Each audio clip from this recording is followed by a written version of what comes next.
The world is in shock as a group of terrorists has taken control of large areas of Syria and Iraq. The world can be a cruel and dangerous place. Remember,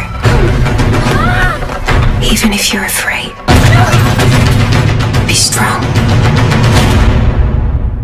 Your loving mother, Fatima. Did your mother ever tell you the story of the Lady of Heaven? She was very special. Daughter. Kingdom के banner तले जो movie produce हुई है, ये movie जो है अपने आप में पहली बार ऐसी कोई मूवी है हिस्ट्रिकल मूवी यानी हिस्ट्री के बेस पे जो फातिमा या मोहम्मद साहब के बाद की जो चीज़ें हैं उस टाइम के बेस पे मूवी है। और ये मूवी जो है जो रिटर्न है एक शिया पर्सपेक्टिव के जरिए, ऐसा कहा जाता है कि रिटर्न है जो फातिमा की स्टोरी है जो काफ़ी हद तक सुन्नी मेजॉरिटी वाले जो मुस्लिम हैं उनसे डिफर करती है, ऐसा कहते हैं। और ये जो पिक्चर है, इस पिक्चर में जो चीज़ें दिखाई गई मूवी में काफ़ी ज़्यादा सिमिलरिटी है जो आज के टाइम में जो चीज़ें हो रही हैं, लाइक इस्लामिक स्टेट के नाम पे जो सीरिया में जो सारे ग्रुप चल रहे हैं, इस्लामिक स्टेट ग्रुप के नाम पे सीरिया में वो जो आज मार काट मचा रहे हैं, वो सेम चीज़ें वहीं उस टाइम में अर्ली हिस्ट्री यानी कि प्रॉफिट साहब के टाइम में जो चीज़ें हैं, इस्लामिक फिगर उस टाइम में जो भी करने मतलब इस्लामिक में काफ़ी बड़े लेवल के जो थे वो लोग भी ऐसा ही करते थे। इस मूवी में वही चीज़ें दिखाई गई कि उसमें सिमिलरिटी क्या है। इस मूवी की स्टोरी जो है, इस मूवी की स्टोरी में एक लेथ नाम करके एक लड़का होता है, लेथ, और वो इराकी लड़का है, बच्चा है छोटा सा, और जो इराक में मार काट मची है, प्रेजेंट टाइम की बात कर रहा हूँ, अभी के टाइम में जैसा है इराक में ISIS के नाम पे जो काफ़ी मार काट मची है, और जो पूरी कंट्री में जो ISIS ने जो मार काट मचा रखी है, वो लड़का होता है और वो अपनी माँ को खो देता है। और वो अपने आप को जब वो पाता है एक नए घर में पाता है, जब अपने आप को एक नए घर में पाता है, वो बच्चा गिर जाता है, मारकाट मची, सब लोग भाग रहे हैं और वो बच्चा गिर जाता है। जब वो अपने आप को जब वो जागता है तो अपने आप को किसी एक नए घर में पाता है और उसके पास में एक बूढ़ी महिला होती है जो उसे एक कहानी सुनाती है।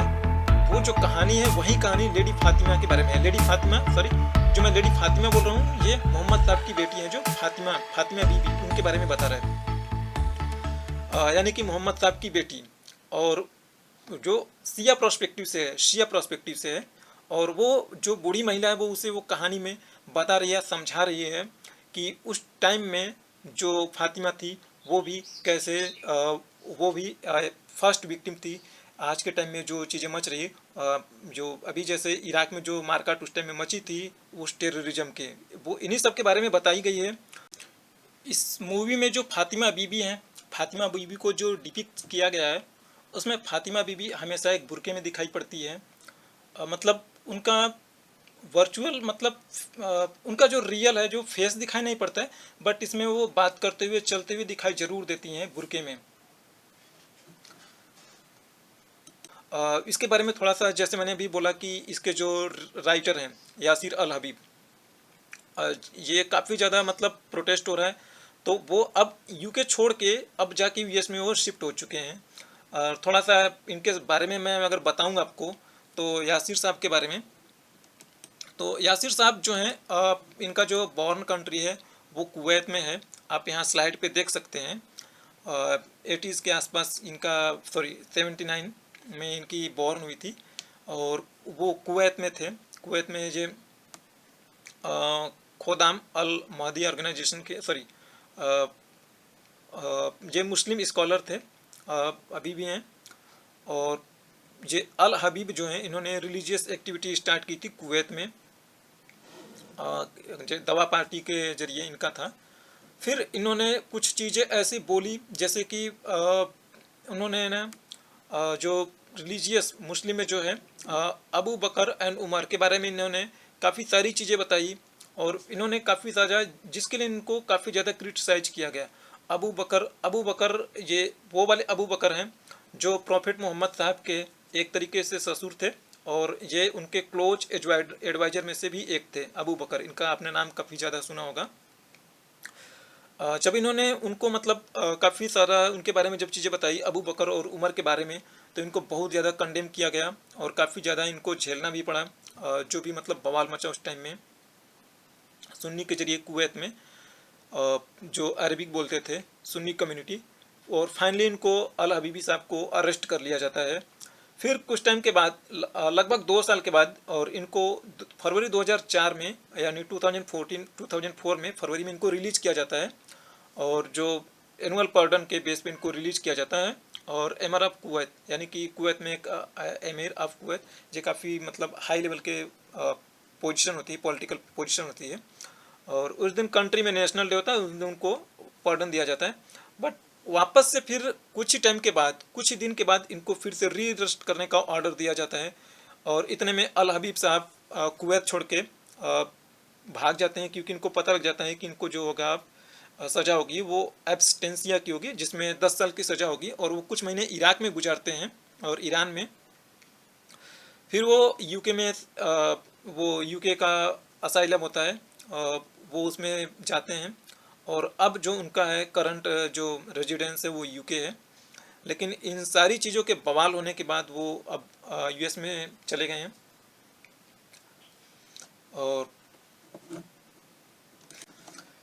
और जो मूवी को लेके काफ़ी ज़्यादा प्रोटेस्ट हो रहे हैं, यूके में हो रहे हैं और काफ़ी जगह पे हो रहे हैं। यूके में जो भी था, जो कंपनी इस मूवी को चलवा रही थी, सो काफ़ी बवाल के बीच कुछ कंट्रीज़ ने, जैसे पाकिस्तान है, पाकिस्तान सबसे पहले चौधरी बनता है और इन्होंने अपने यहाँ पे बैन कर रखी मूवी को।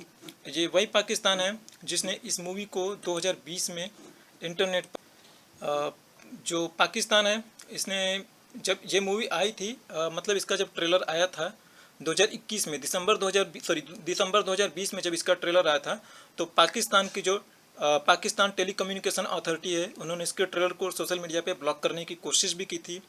और उस टाइम में जो राइटर थे अल हबीब साहब, उन्होंने ये बातें बोली कि ये जो मूवी है एक मैसेज कन्वे कर रही है, मैसेज दे रही है शांति और प्यार का, एंड ये जो मैसेज है और इसे यानी कि इस मूवी को ये अच्छे माइंडसेट के जरिए से डील करना चाहिए, समझना चाहिए इसमें जो भी चैलेंजेस है।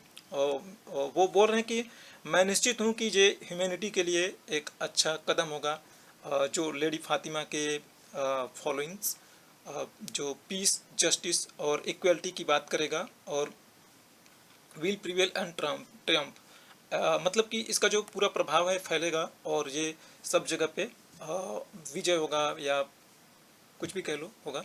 And I pray for this to happen, और मैं ऐसा प्रार्थना करता हूँ कि ऐसा हो। तो ये जो राइटर हैं अल हबीब साहब ने ऐसा उन्होंने बोला है। और सिमिलरली फिर जो दूसरे हैं एग्जीक्यूटिव प्रोड्यूसर मलिक शोएब साहब, उन्होंने भी कुछ ऐसा ही बोला है।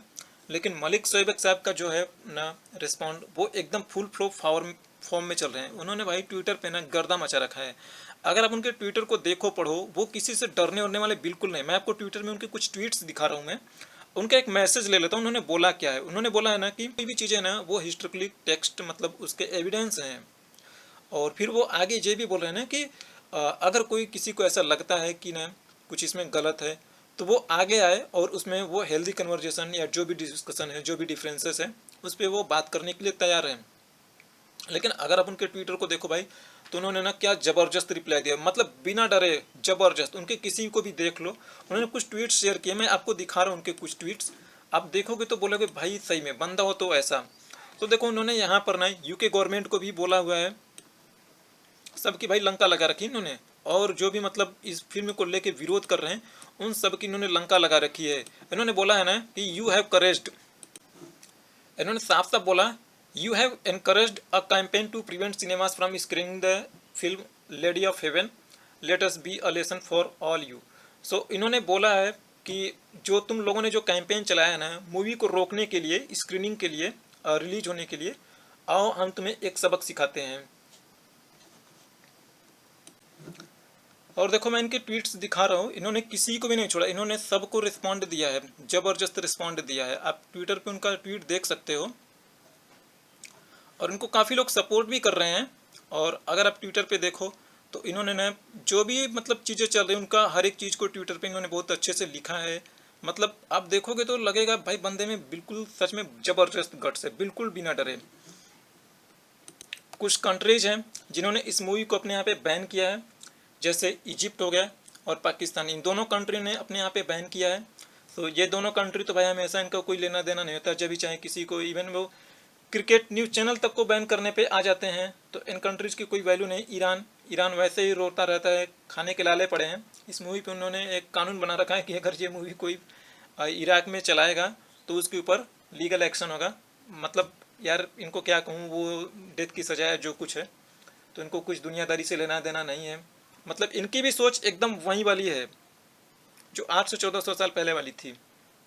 बाकी मैं तो कहूँगा आप मूवी ज़रूर देखो, अगर किसी ने इतना गट्स किया बनाने में, और उसमें काफ़ी सारे जो फैक्ट्स हैं उसको भी देखो एंड रियलाइज़ करो। अगर आपको मेरा रिव्यू पसंद लगा हो मूवी के बारे में, मेरे वीडियोस, तो आप ऐसे प्लीज़ सब्सक्राइब करिए। एंड अगर कुछ आपको अच्छा लगता है तो लाइक करिए, अगर नहीं लगता अच्छा तो डिसलाइक करिए। Thank you for your time.